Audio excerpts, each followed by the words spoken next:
ನನ್ನ ಹೆಂಡತಿ ನನ್ನ ಸಾಕುಮಗ ಮತ್ತು ಅವನ ಬಾಡಿ ಪಿಲೋಗಾಗಿ ನಮ್ಮ ಹಿತ್ತಲಿನಲ್ಲಿ ಮದುವೆಯ ಔತೀರ್ಣದ ವ್ಯವಸ್ಥೆ ಮಾಡುತ್ತಿದ್ದಾಳೆ. ಇದೆಲ್ಲ ನಾನು ಬಟ್ಟೆಗಳನ್ನು ಒಗೆಯುತ್ತಿದ್ದಾಗ ಶುರುವಾಯ್ತು. ನನ್ನ 23 ವರ್ಷದ ಸಾಕುಮಗನ ಬಳಿ ಒಂದು ಕಾರ್ಟೂನ್ ಹುಡುಗಿಯ ಚಿತ್ರವಿರುವ ದಿಂಬಿನ ಕವರ್ ಇರುವುದನ್ನು ನಾನು ಗಮನಿಸಿದೆ. ಅದು ತುಂಬಾ ಹಳೆಯದಾಗಿತ್ತು ಮತ್ತು ಇಳಿದಾಗಿತ್ತು, ಹಾಗಾಗಿ ಯಾರೇ ಆಗಲಿ ಮಾಡುವ ಕೆಲಸವನ್ನೇ ನಾನು ಮಾಡಿದೆ. ಅದನ್ನು ಹರಿದ ಬಟ್ಟೆಗಳ ಚೀಲಕ್ಕೆ ಎಸೆದಿದ್ದೇನೆ.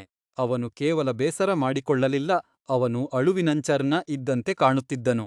ಅವನು ಅದನ್ನು ಕಸದ ಬುಟೆಯಿಂದ ರಕ್ಷಿಸಿದನು ಮತ್ತು ಇನ್ನು ಮುಂದೆ ನಾನು ಅದನ್ನು ಮುಟ್ಟಬಾರದು ಎಂದು ನನ್ನೊಂದಿಗೆ ಹೇಳಿದನು. ನಂತರ ಅವನ ತಾಯಿ ಮಧ್ಯಪ್ರವೇಶಿಸಿದಳು.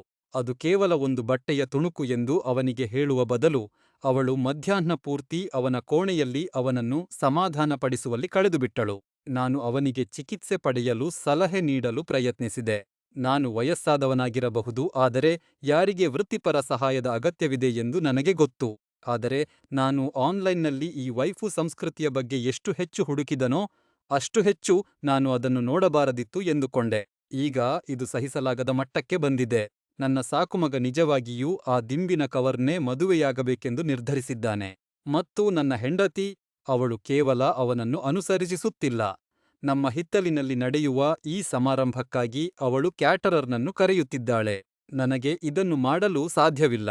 ಒಬ್ಬ ಮನುಷ್ಯ ಬಟ್ಟೆಯ ತುಣುಕುಗೆ ತನ್ನ ಜೀವನವನ್ನು ಅರ್ಪಿಸುವುದನ್ನು ನೋಡಲು ನಾನು ನಿರಾಕರಿಸುತ್ತೇನೆ.